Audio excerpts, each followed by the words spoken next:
Universidad Javeriana Podcast. La letra con sangre entra. Es uno de esos refranes con que generaciones de colombianos y colombianas hemos crecido. Podría decirse que la hemos naturalizado y hasta aceptado. Sin embargo, los tiempos cambian y las formas como nos educan y como educamos también. Hoy hablaremos sobre cómo educar sin golpes en un país violento como el nuestro. Entenderemos cuáles son las consecuencias de educar bajo la creencia de que la violencia forma el carácter. Soy Daniel Garrido. Para conversar sobre este tema nos acompañan Joana Urbano Valente, ella es decana de la Facultad de Psicología de la Universidad Javeriana, y Olga Alicia Carbonell, profesora titular de la misma facultad. Quisiera que arrancáramos hablando sobre esta idea de que la violencia forma el carácter y lo prepara a uno para un mundo duro y que también un mundo violento.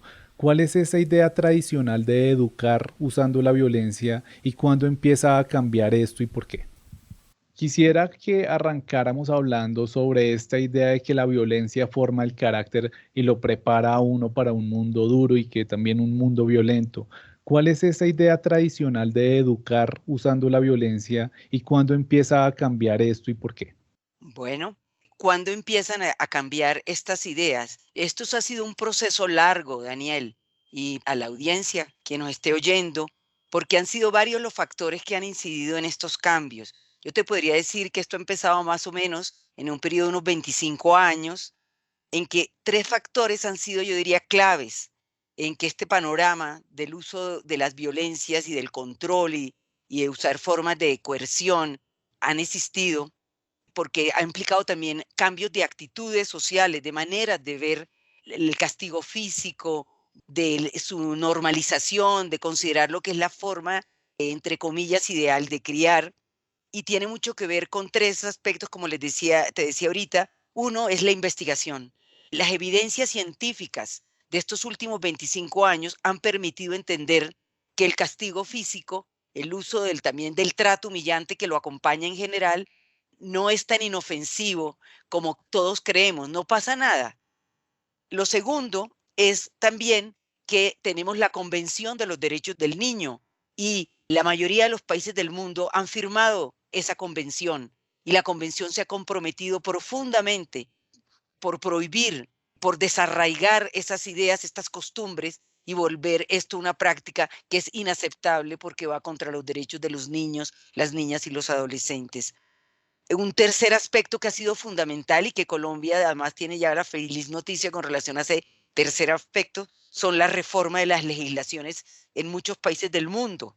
Y ya sabemos que con la Ley 2089 del 2021 Colombia forma parte de un grupo grande ya de países, cerca de 60 países del mundo, que prohibió de manera pedagógica esta práctica.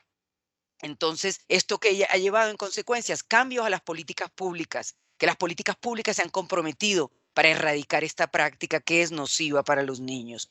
E igualmente, como para darle un contexto, esto también se enmarca en los Objetivos del Desarrollo Sostenible 2030 que se firmaron en las Naciones Unidas en el 2015. Es decir, estos factores han sido fundamentales si queremos darle un contexto de marco grande, general, Daniel.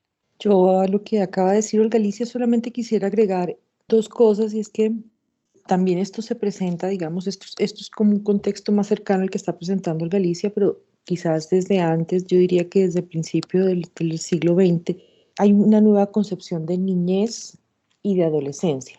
Antes los niños no tenían ni voz, ni dignidad, ni, yo diría que ni subjetividad, eran los que mandaban a callar, a dormir, a todo, pero no existían de alguna manera ni en el mundo público ni en el espacio social, sino que solamente ya cuando se convertían en adolescentes y por eso encontrábamos además matrimonios muy jóvenes y cuando ellos constituían su propia familia. Entonces hay una concepción completa, una transformación completa de la concepción de niñez y de adolescencia que viene a transformar el concepto de familia. Entonces ya los niños empiezan a tener y a ser una parte importante dentro de la familia y digamos un lugar de interacción con los adultos y no solamente como de ser receptores de la vida del adulto. ¿Y qué hay sobre esa idea de que la violencia puede ser formativa para un entorno violento? Daniel, uno diría, esto viene de una idea que es que el rol, el papel que deben jugar los adultos es de control, de coerción, o sea, como que tenemos la responsabilidad como padres de formar a nuestros hijos y hacer de ellos hombres y mujeres de bien. Pero ¿qué significa eso? Es decir, esta idea del uso de la fuerza es una estrategia, es una práctica cultural, además transmitida de una generación a otra, que nos ha naturalizado, ha considerado entre comillas normal el hecho de que hay que usar la fuerza, la violencia, muchas veces hasta el dolor. Cuando tú decías la frase con que empezaste este programa, la letra con sangre entra, es decir, el dolor es formador. Entonces, estas, como también decía Joana, han empezado a cambiar las nociones, nociones de qué es una familia. Hoy hablamos de familias diversas, nociones de infancia, de adolescente. Entonces, la convención jugó un papel fundamental, ha venido jugando un papel fundamental a través de los medios de comunicación y de la política pública. Los niños son sujetos de derecho, o sea, los niños tienen el derecho a ser protegidos de manera prioritaria, es decir, es un derecho que es superior. Los niños además tienen el derecho a la autonomía, el derecho a la palabra, a tener voz, como decía Johanna. O sea, los niños tienen el derecho a decirle a sus papás, evidentemente aquí estamos hablando del respeto mutuo. Ese es uno de los temores que los papás a veces tienen. Si yo no soy fuerte, si yo no soy con una autoridad rígida y autoritaria, entonces los hijos, como a uno le dicen cuando trabaja con las familias, es que entonces uno pierde la autoridad. Es que los hijos ya no nos respetan. Los hijos, entonces, entre comillas, estoy reproduciendo el lenguaje que uno escucha en los talleres, en los trabajos de investigación o con las familias. Es que entonces los niños se la montan a uno. Entonces, estas ideas son las que implican toda una transformación cultural que se ha venido dando, como tú nos preguntas, y se ha venido dando por todas estas influencias que están en los medios y en esta idea de que el niño es un sujeto de derechos. Esto es muy importante entender, que tiene derechos y tiene derechos no chiquitos, los derechos iguales a los derechos de un adulto. Quisiera retomar un poco lo que tú señalabas y es, lo decía Olga Alicia al principio, las investigaciones y las evidencias científicas que tenemos en estos momentos, tanto en la psicología como en la sociología, incluso en la antropología, nos muestran muy claramente que la violencia que tú le produces a un niño la va a reproducir en su mundo adulto, es decir, lo marca para siempre, digámoslo de esa forma. Y voy a tratar de explicar por qué lo marca para siempre. Un niño a los 3, 4, 5 años, su mundo gira alrededor de su familia, de su papá, su mamá, sus hermanos, abuelos. Cuando son familias un poco más largas, extensas, tíos y eso, pues puede tenerlos, pero realmente su sensación de protección y de vínculo amoroso proviene de sus padres. Es ahí donde siente que están los vínculos de afecto. Si estos vínculos de afecto vienen cargados de castigo, cargados de humillaciones en ocasiones, a veces con golpes físicos, a veces con maltratos, esto se le convierte a un niño de 3 o 4 años en absolutamente invasivo. Un adulto, si nosotros vamos por la calle y alguien nos insulta, pues uno reacciona y se defiende. Un niño no logra entender por qué el ser que más ama en el mundo, que es prácticamente todo su mundo, que son sus padres, por qué lo agrede.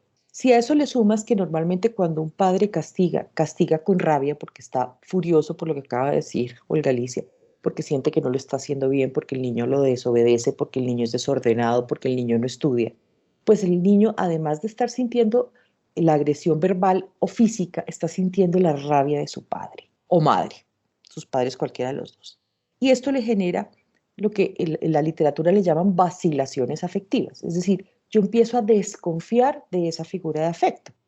Y como yo empiezo a desconfiar de las figuras de afecto cuando soy un poco mayor, ya tengo 10, 12, 14 años, empiezo a desconfiar de las figuras de afecto de más adelante. O empiezo a sentir que si no me pegan, si no me gritan, es porque no me quieren. Un refrán popular también es, en algunas mujeres, es si su marido no le pega es porque le está pegando a otra.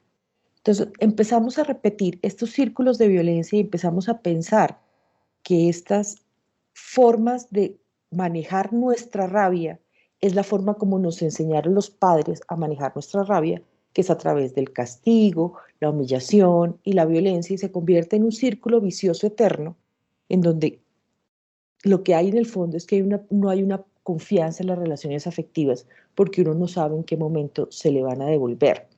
Yo quisiera hacer un énfasis en esto. Hay que pensar que los niños son iguales en derechos, como acaba de decir Olga Alicia, son iguales en deberes también, pero tienen una estructura de pensamiento distinta a lo de los adultos. Un adulto puede reflexionar porque otra persona se salió de sus casillas y se portó mal.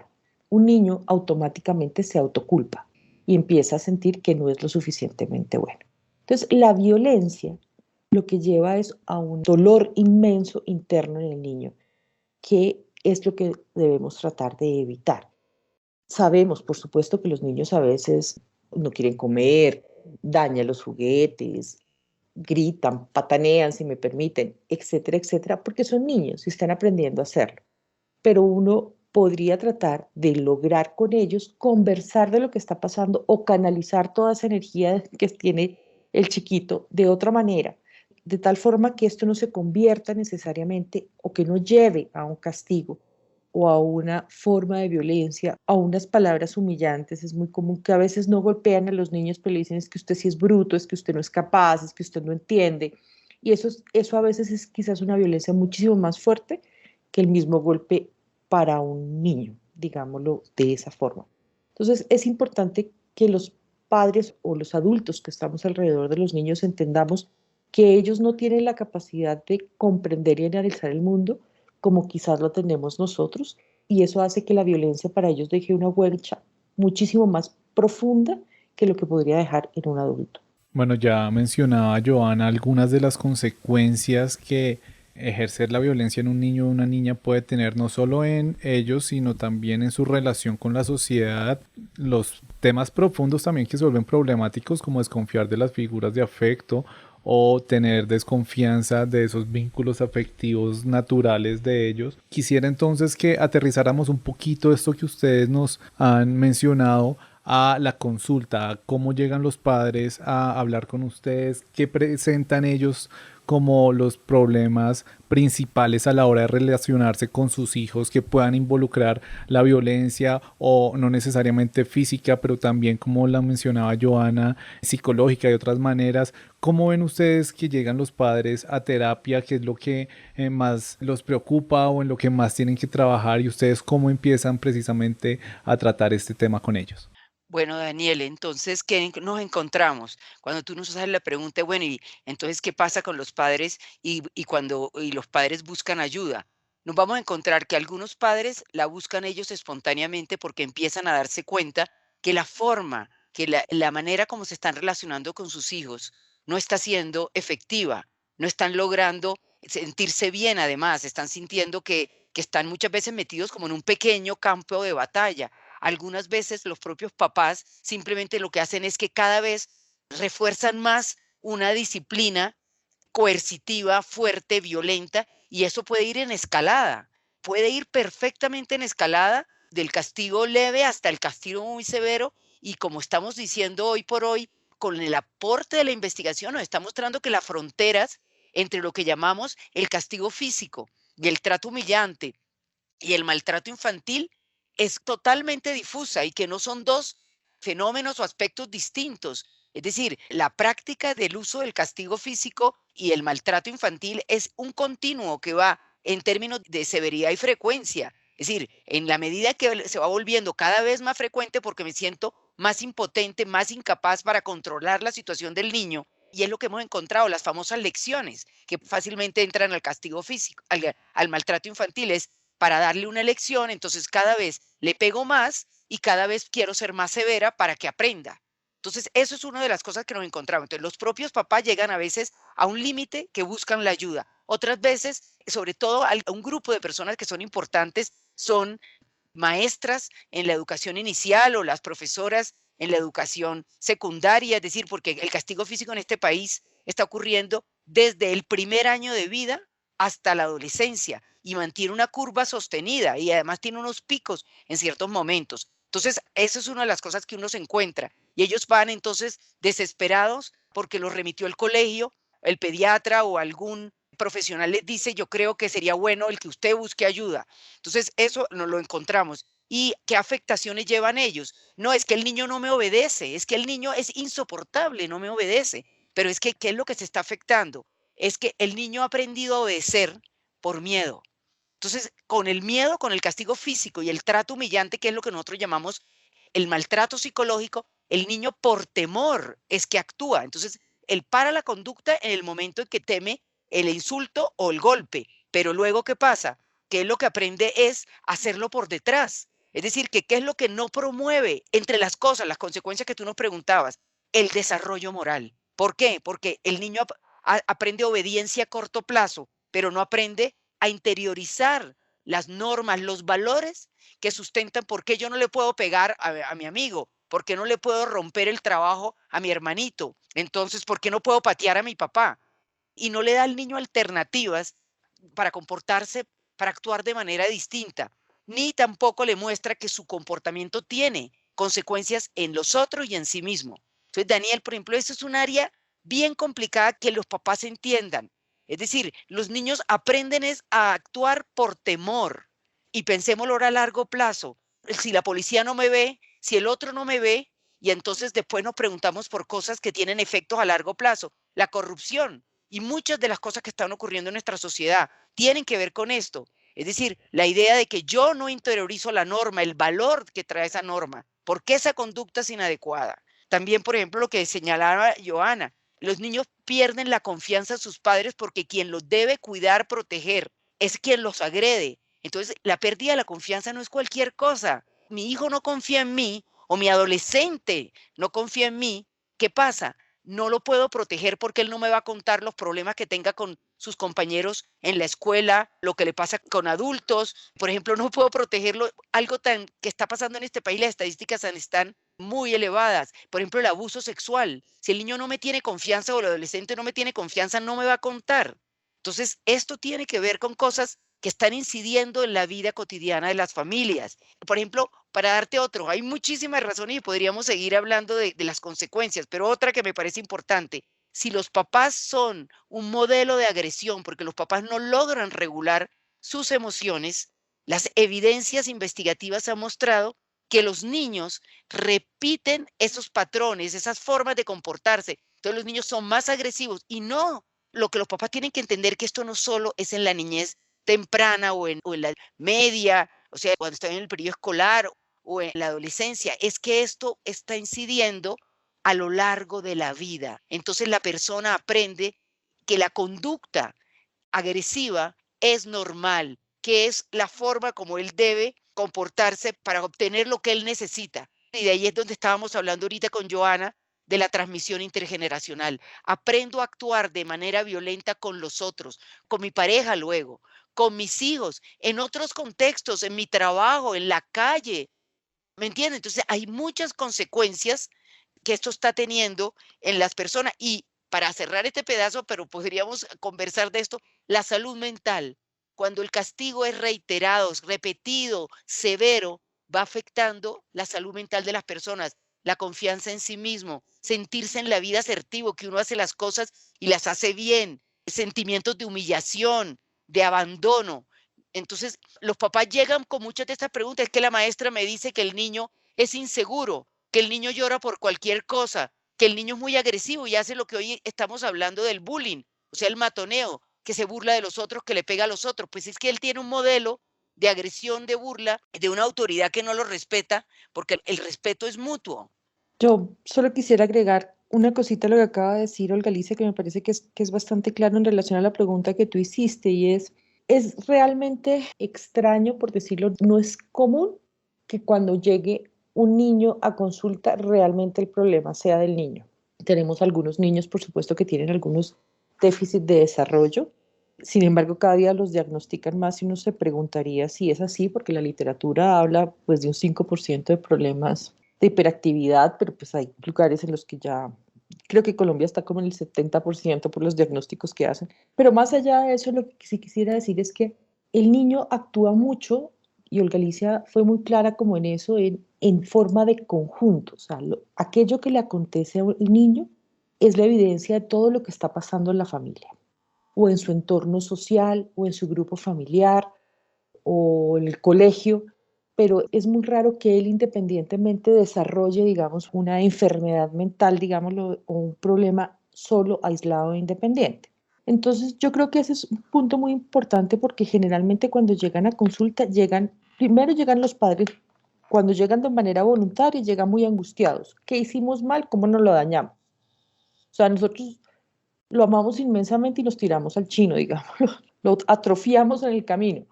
No, hay que pensarlo de otra manera, pero también hay que pensarle cuál es la corresponsabilidad que yo tengo en ese tema, que quizás es lo más difícil de mirar en los procesos terapéuticos, cómo los adultos estamos interviniendo en las dificultades del niño.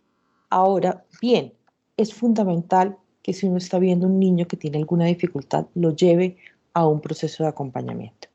Los niños reaccionan muy rápido, sanan muy rápido, entienden y elaboran de otra manera distinta a la como entendemos y los elaboramos los adultos, pero lo hacemos de una manera quizás más rápida y más reparatoria y sobre todo diría yo que perdura más en el tiempo la reparación que puede haber en un niño. Así que si uno siente algún tema, alguna situación, si como padres tienen la idea de que con su hijo algo no anda bien y no han podido encontrar las respuestas, de verdad que busquen ayuda, una persona que sea cercana, ojalá un terapeuta, pero pues a veces uno no tiene la capacidad para eso, pero pues tal vez otra persona que le pueda ayudar y acompañar al niño. Y yo les diría un poco también, con un tema que tocó Olga Alicia de manera rápida, es a los niños hay que creerles. Los niños pueden construir fantasías y pueden construir historias no tan ciertas, pero no tienen la capacidad para inventarse algo completamente extraño, nuevo. Entonces, si algo me está diciendo, algo quiere decirme el niño. Entonces hay que creerle, especialmente hay que creerle cuando dice que lo están tocando, cuando dice que están teniendo comportamientos abusivos hacia él o ella. Y si en algún momento más adelante uno siente que tiene alguna medida de la sospecha, pues ya se buscarán las alternativas. Pero por principio hay que partir de que le están diciendo uno la verdad a los niños, las niñas y los adolescentes. Es claro que hay muchas consecuencias de la violencia en la formación de niños y niñas. Quiero que hablemos en este momento Joana hablaba de las madres y los padres que llegan muy angustiados sobre cómo pueden estar afectando o dañando la vida de sus hijos. ¿Cómo podemos arrancar, si bien esto no puede estar al nivel de una terapia, cómo podemos darle algunas herramientas a quienes nos están escuchando que pueden sentir esa angustia y que desean saber cómo, por ejemplo, no perder la paciencia cuando nos siguen instrucciones, cómo pueden recobrar esa confianza si es que se ha perdido, cuáles son como esas herramientas básicas que ustedes les dan cuando llegan allá para que esta relación pueda empezar a mejorar y alejarse de la violencia? Yo creo, Daniel, que lo que nos quieres ahora plantear es muy, muy importante, porque evidentemente partimos del supuesto que todos los papás, las mamás o otras personas, porque no todos los niños los crían papás y mamás, hay abuelas, estamos en una sociedad muy diversa con muchas maneras de organizaciones familiares, entonces los puede estar criando un abuelo, unos tíos, es decir, hay muchas personas y muchas veces contribuyen además muchas personas de la familia, de ese núcleo familiar para la educación de un niño. Entonces, ¿qué es importante aquí? Entender que el centro de la crianza es las relaciones entre personas. Las familias son relaciones afectivas. Es decir, entre las personas de una familia y, los distintos miembros de esa familia establecen relaciones. Y entonces las relaciones, como decía Joana, yo creo que esa palabra que Joana dijo es fundamental, pueden reparar. Hay familias que dicen, pero es que ya él no me obedece, él ya me mira con rabia. Entonces, evidentemente, aquí hay que hacer un trabajo y es lo que nosotros invitamos a las familias, las escuelas de padres, que ahora es parte de la estrategia pedagógica nacional de crianza sin violencia y que lo tiene el Ministerio de Educación Nacional, también va a trabajar en estas líneas. ¿Qué es lo que es importante ahí entender? Que podemos reparar nuestras relaciones y nuestros vínculos. Pero aquí hay un elemento importante, como decía Joana también, los niños, y especialmente en la primera infancia o aún los un poco más grandecitos, pero todavía antes de los 12 años, dependen muchísimo de los adultos.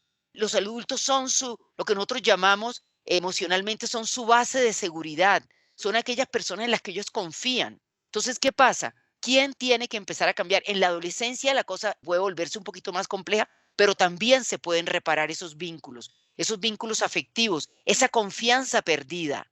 algunas veces hay una confianza que en un momento estuvo y se perdió, en otras nunca se pudo construir una confianza porque esos cuidadores, padre, madre o el que cumplía esa función, tenía esta idea de la autoridad rígida y de no estar tan cercano afectivamente para que lo respetaran. Pero todo esto puede cambiar. Los seres humanos somos flexibles y abiertos al cambio. Eso es lo que nos hace humanos.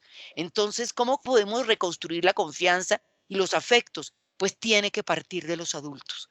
Y yo les diría, es un acto, entre comillas, de humildad. ¿Pero de humildad por qué? Porque yo nunca he tenido a unos papás frente a mí en talleres o en algún momento que trabajaba terapia diciéndome que no quiere a sus hijos. No, todos quieren a sus hijos o quieren a esos niños que están criando y con los que tienen lazos afectivos y muchas veces sanguíneos cuando son cuidadores que no son familiares directos. Pero entonces, ¿qué encontramos?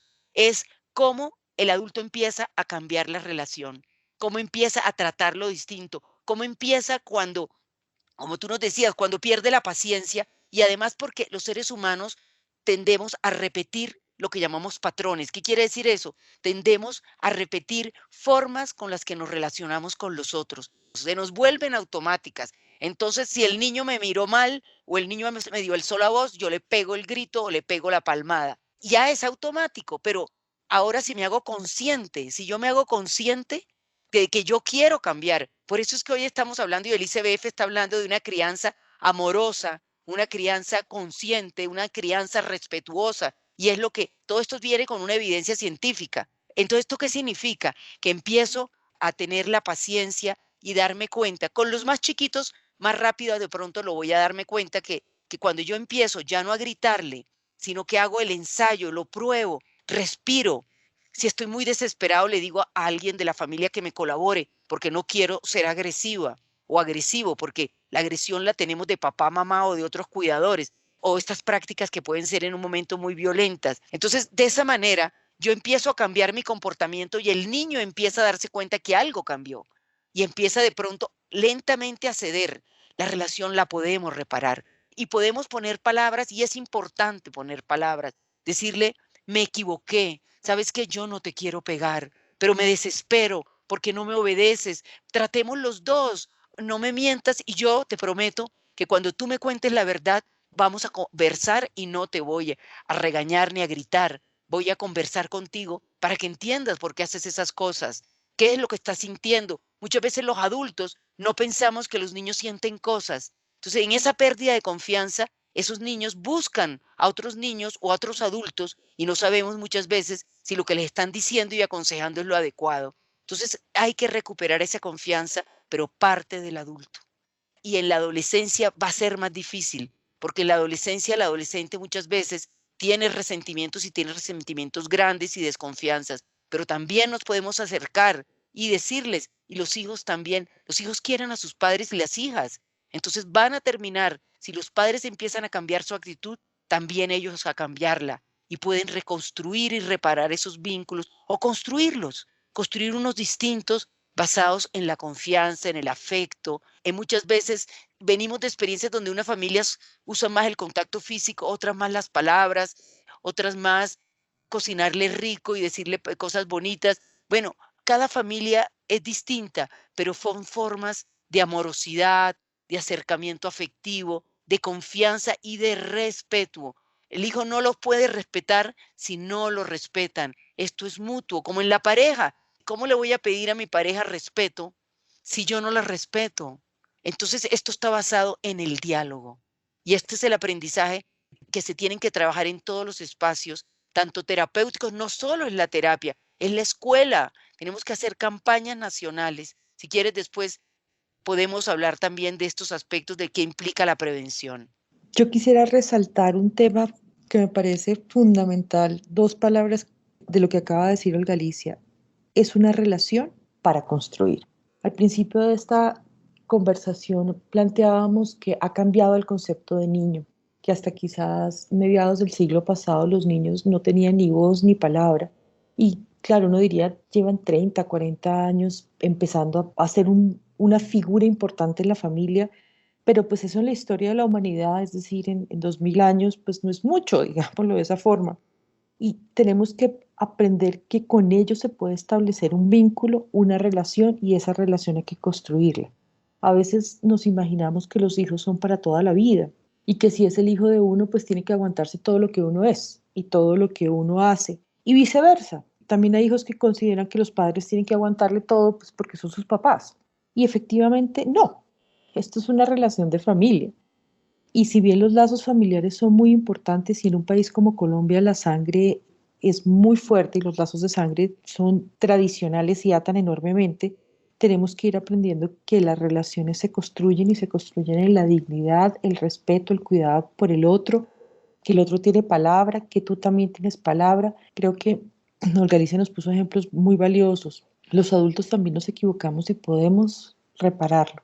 Y así como cuidamos nuestras relaciones de pareja, nuestras relaciones con los amigos o nuestras relaciones de trabajo, es importante que respetemos y cuidemos las relaciones con los niños y niñas y adolescentes. O sea, creo que hemos hablado sobre todo de padres y de crianza positiva, pero muchos también seremos tíos o primos o abuelos y a veces se nos olvida que con los niños, digamos, hay un trabajo muy importante y es que están construyéndose a ellos como personas y eso los vuelve sagrados. A los niños hay que cuidarlos, hay que protegerlos para que crezcan lo más sano mentalmente posible. Sí, precisamente me gustaría que habláramos de, ok, ya hemos determinado la importancia de establecer esos diálogos y que sean unos diálogos en los cuales ambas personas tienen voz y se puede llegar a acuerdos en el que ambas personas participen. Pero ¿cómo llegamos a ese diálogo? Partamos de una situación en la que la persona que está cuidando a ese niño o esa niña está desesperado, está a punto de perder el control. Olga Alicia decía mantener la calma, pero ¿qué otras como herramientas, pensando en los momentos que pueden estar viviendo las personas que nos están escuchando, podríamos darles para que vayan en esa línea de construir diálogo con sus niños o niñas que tengan a su cuidado?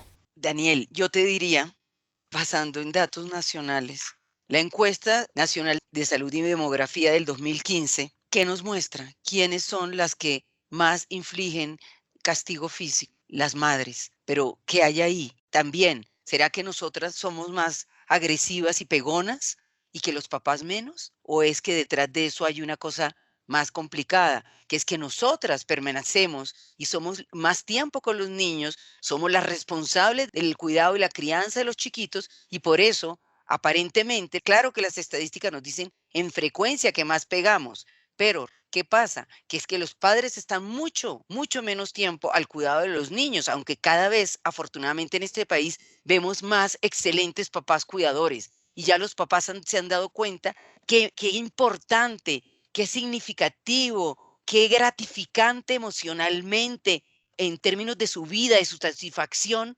cuidar directamente a su bebé o a su niño pequeño, ayudarle en las tareas, bañarlo, vestirlo, llevarlo al colegio, conversarle. O sea, hoy tenemos toda una generación de nuevos papás y es una dicha saberlo porque cada vez más nos los encontramos no solo en la investigación, en la clínica, en las experiencias de talleres, en todos los espacios, vemos que los papás se involucran, se comprometen más. Entonces, ahí habría otro de los grandes cambios que tenemos que hacer. Las mujeres en casa, todo el tiempo criando chiquitos, como además de tener la crianza que implica esfuerzos, que implica pataletas, que implica el niño que no obedece, los hermanitos que pelean, está sola muchas veces y vimos cómo se nos acrecentó en el periodo ahora de la pandemia y el COVID, cómo la violencia intrafamiliar se disparó. Entonces, ¿qué es lo que necesitamos? Necesitamos papás más involucrados, los hombres más involucrados. ¿Para qué? Para compartir estos retos de la crianza, para compartirlos, pero también entendiendo, tanto papás como mamás, que involucrarse implica reconocerse como seres humanos de carne y hueso, dispuestos a construir relaciones más sanas, más amorosas. Entonces, ¿por qué hablamos de la paciencia? Porque la paciencia y la tolerancia cambia también. Si yo entiendo que mi hijo no hace las cosas para hacerme el mal. Muchas veces hay mamás que nos dicen, ¿sabe qué? Es que al papá sí lo respeta y a mí, entre comillas, vuelvo y te lo pongo, a mí no me respeta, a mí me la monta, conmigo se peina. Hay una serie de expresiones que uno les escucha a los papás en talleres. Pero ¿qué es lo que uno diría? Es que resulta que papá infunde más miedo y papá cuando pega, pega más duro. Entonces, aquí el asunto es que papá no es solamente para dar normas y disciplinas fuertes y es la última palabra. Es una invitación a los papás involucrados, a los papás afectuosos, a los papás amorosos, a los papás que están ahí para acompañarse. Entonces, la familia entera tiene que acompañarse. Pero si empezamos a acompañarnos y sentir que esta tarea no es solo de las mujeres, sino que es tarea de toda la familia y es tarea de la pareja. Y también si empezamos a entender que el Estado también tiene que jugar un papel fundamental y estamos ahí en el campo de la prevención, Daniel. Entonces, ¿la prevención dónde viene? Viene a todos los niveles. La prevención tiene que ser, como decimos, universal. Esta estrategia pedagógica nacional que viene acompañando a la ley de abolición o de prohibición del castigo físico y del trato humillante en la crianza, viene acompañada con la idea de que el país, en esta transformación cultural, que tenemos que empezar a cambiar las creencias sobre la crianza. ¿Y esto qué implica? Que todos, toditos, los tenemos que comprometer, los maestros, las escuelas, el gobierno, la salud pública, los médicos, los pediatras, las familias, las comunidades, todos tenemos que ayudar a construir. Todas las voces son válidas para construir estrategias, formas de educar a los niños diversas, pero con un solo principio común: no violencia. Ninguna violencia es legítima contra ningún ser humano, y menos contra los niños, que son los más vulnerables. Entonces, ¿qué cosas necesitamos? Necesitamos entender que lo más importante es que las relaciones de crianza son relaciones, son afectivas. Es decir, más allá de mi responsabilidad como papá o mamá, que la tengo porque yo soy la responsable de sacar un ciudadano de bien, pero yo no saco un ciudadano de bien a punta de miedo y violencia. Yo saco un ciudadano y un ser humano que sea una persona bien para sí mismo y para la sociedad en que le tocó vivir, en este caso la colombiana, si él aprende a respetar a los otros porque entiende que los otros tienen derechos, que sus derechos llegan hasta donde empiezan los del otro, de que los chiquititos no pueden tener las mismas responsabilidades del adulto, pero yo le empiezo a enseñar pequeñas cosas. Después de que juegas, hacemos negociación. Entonces negociamos. Es decir, las normas en una familia se pueden negociar y el papá y mamá no pierden la autoridad. Pero tenemos negociaciones como, bueno, yo te saco la cajita de juguetes, pero luego tú la empiezas a guardar y si quieres yo te ayudo y la vamos guardando. Entonces guardamos los juguetes y el cuarto o el sitio donde juegas no queda totalmente desbaratado. Los padres pueden negociar. Yo te dejo que juegues un ratico, pero después te tienes que ir a bañar porque después tenemos que ir a la escuela. Bueno, y así, las situaciones cotidianas con el adolescente, porque los problemas del adolescente no son los de los hijos más pequeños. Con el adolescente es distinto, o con el niño ya de escuelas que ya está en la primaria. No, tú puedes jugar un rato, pero primero hacemos tareas. Te vas a sentar a trabajar y terminas tus tareas. Si necesitas ayuda, yo te la puedo dar. Si yo no puedo dar, buscamos quién te puede ayudar. Y luego puedes hacer lo que tú quieras, jugar el rato. Es decir, a los niños hay que enseñarles normas de la vida familiar y de la convivencia. Eso reduce la violencia, la agresión y la desobediencia, pero negociadas, no a gritos, no a golpes y no a miedo. Ese es como lo que yo le diría a los papás. Pero aquí necesitamos que toda la familia colabore. Tenemos que quitarnos esa creencia que solo las mujeres somos las responsables. Es decir, necesitamos redes de apoyo. Y si no las tengo, si no hay compañero, buscar redes de apoyo de otros familiares, buscar redes de apoyo de vecinos, buscar redes de apoyo de personas de mi comunidad, de mi barrio. Eso también ayuda. En los barrios hay organizaciones de la política pública, de la Secretaría Distrital en el caso Bogotá, o en las localidades o en las comunidades existen organizaciones tanto del Estado, de las alcaldías, de los municipios, e igualmente también de organizaciones de la sociedad civil. Hay organizaciones privadas que ayudan en las comunidades. Entonces, lo que tenemos es que buscar redes de apoyos. Si una familia tiene redes de apoyo, está más fuerte. Hoy lo que hablamos, que todo el mundo habla de la resiliencia, eso es la resiliencia. Es buscar las fortalezas y los recursos que tiene la familia dentro, internamente en las relaciones familiares, pero también las fortalezas que hay en otras personas, en otros miembros de la familia, en otras personas de mi comunidad o de mi vecindario, y también en las organizaciones que tiene el Estado o que tienen las organizaciones de la sociedad civil que están en las comunidades, que también apoyan, porque las familias solitas no pueden. Es muy fuerte. La crianza tiene mucho estrés, genera estrés más con la pobreza, más con el desempleo, más con la violencia en muchas comunidades. Entonces, esa es la invitación a las familias, la búsqueda de redes de apoyo. Esto que acaba de señalar Galicia me parece fundamental porque, claro, nos hemos centrado mucho en las familias y nos hemos centrado mucho en el niño y la familia, pero yo sí quisiera que tratáramos de mirar que en Colombia tenemos un contexto terriblemente violento. A veces la violencia no aparece ni en la familia con los niños, a veces van por la calle, es el señor que grita, el otro que pita, el otro que insulta. Me contaba un amigo que su hijo le dijo en este fin de semana, no quiero ver más noticieros, porque ese señor grita, porque ese señor insulta. Cuán difícil es tratar de explicarle a un niño de 6 o 7 años qué es lo que está pasando en el país y por qué la gente sale a gritar, a insultar, a golpear, a matar a veces. Entonces, creo que es fundamental el tema de las redes de apoyo, creo que es fundamental hablar también y hablar de cuando, si en la familia de uno no hay violencia, hablar de la violencia y hablar de las formas de violencia que hay en otros lugares, porque a veces el niño tiene su compañero, su compañera, que han tenido estas situaciones y que llegan llorando a las clases y ellos sufren, son solidarios con el dolor de sus compañeros. Entonces, me parece que ahí hay un punto muy importante. Y otro aspecto que yo creo que es importante que los papás pensemos o los adultos pensemos es que en este cansancio que acaba de escribir Olga Alicia, en este estrés de la vida cotidiana, del trabajo, el tráfico, la organización de la casa, la situación económica, los problemas cotidianos, digamos, que nos están desbordando, yo sí los invitaría un poco a que ellos mismos se sientan a pensar cuáles son realmente las dificultades que está teniendo un niño. Y yo me atrevería a decir que uno encuentra tres quejas de manera sistemática. Una es, me desobedece, pero me desobedece es que no se pone los zapatos rápido. Me desobedece es que le digo que haga las tareas y no las hace. O sea, no son desobediencias que uno diría que son profundas, si me permiten, o son trascendentales. Que el niño quiere jugar todo el tiempo, la niña quiere jugar todo el tiempo, pues sí, eso es lo que quieren hacer los niños. A ellos hay que enseñarles otras formas de disciplina. Incluso yo diría que hay que enseñarles que el conocimiento también es divertido, para que quieran estudiar y para que quieran aprender y para que les parezca chévere estudiar y no una imposición y no un tema obligatorio. Y la otra queja que aparece todo el tiempo es que cometen errores porque riegan la comida, porque se abrochan mal la camisa. Si uno se da cuenta, la mayoría de las quejas que hay alrededor de los niños que llevan a castigos son cosas normales en el proceso de desarrollo de un niño. Un adolescente, por ejemplo, también pues quiere pasar horas por teléfono hablando con sus amigos. Es un adolescente. Es su manera de socializar. Está conociendo el mundo y así lo hace.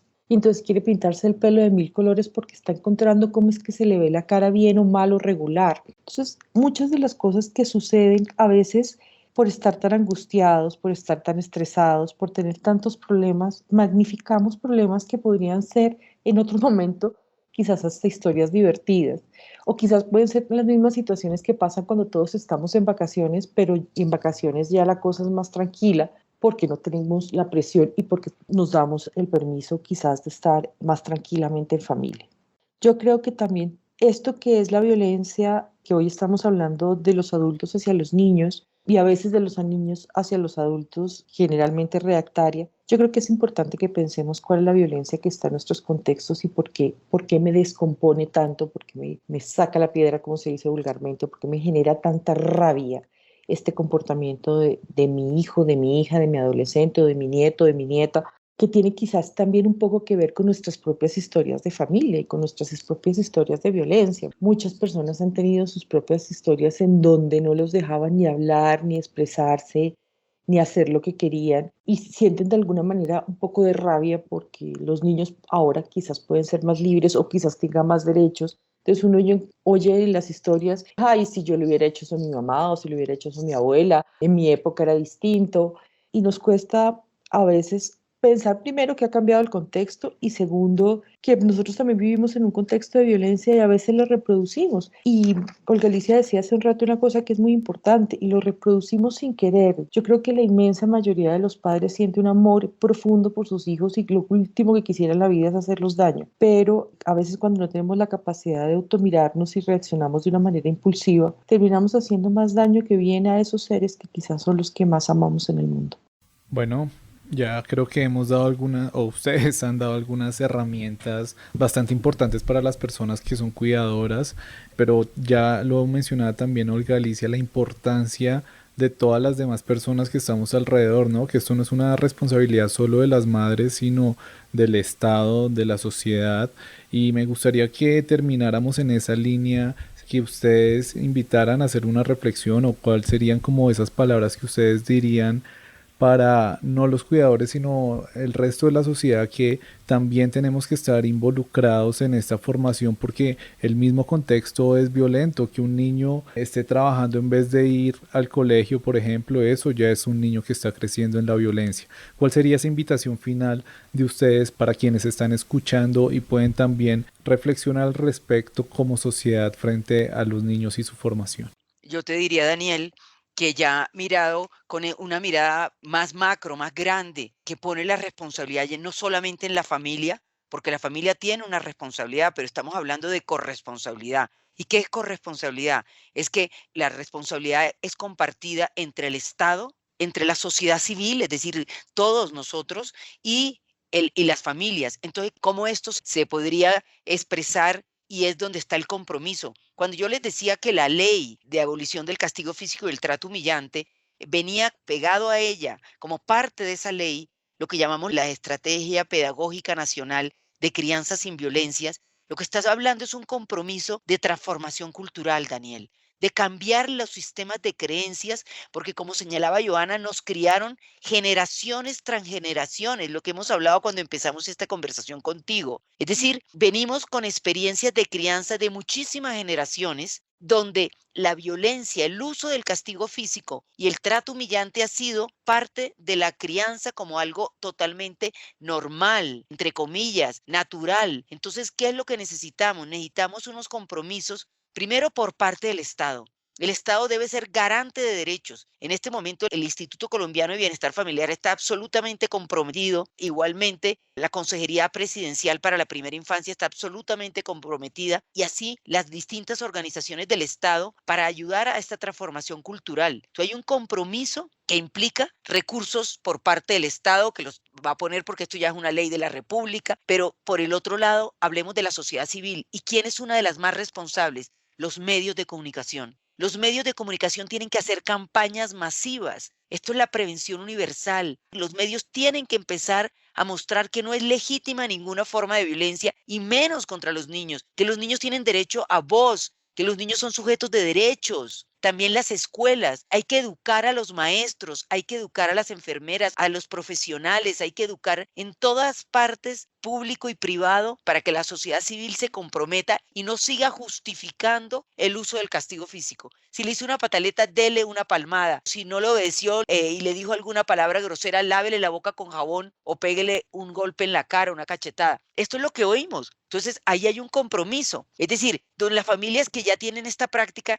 y que ya han llegado mucho más fuerte y que ya han llegado al maltrato, necesitamos un Estado apoyando, y terapeutas y profesionales también apoyando, para que las familias hagan sus cambios y en la construcción de esta estrategia. Entonces, mi invitación es una invitación a la esperanza, es una invitación a darnos cuenta que sí podemos cambiar unas formas de violencia que sabemos que se han legitimado, y que uno de los focos de la violencia es la familia, que podemos construir ciudadanos no violentos si la familia se transforma, pero la familia no puede estar solita con esta responsabilidad. Esto es una responsabilidad de toda la sociedad, del Estado, y el Estado representado en un gobierno. Todos tenemos este compromiso para transformar esto, pero la primera invitación es que cada ser humano como individuo, cada papá, cada mamá, cada cuidador, nos digamos: yo puedo cambiar. Todos tenemos la posibilidad del cambio, todos tenemos ese derecho al cambio y lo podemos hacer. Y no podemos seguir diciéndonos lo que nos dicen a nosotros, Daniel. Es que mire, doctora, mire que a mí me dieron mucho palo, mucho rejo, como le dicen a uno,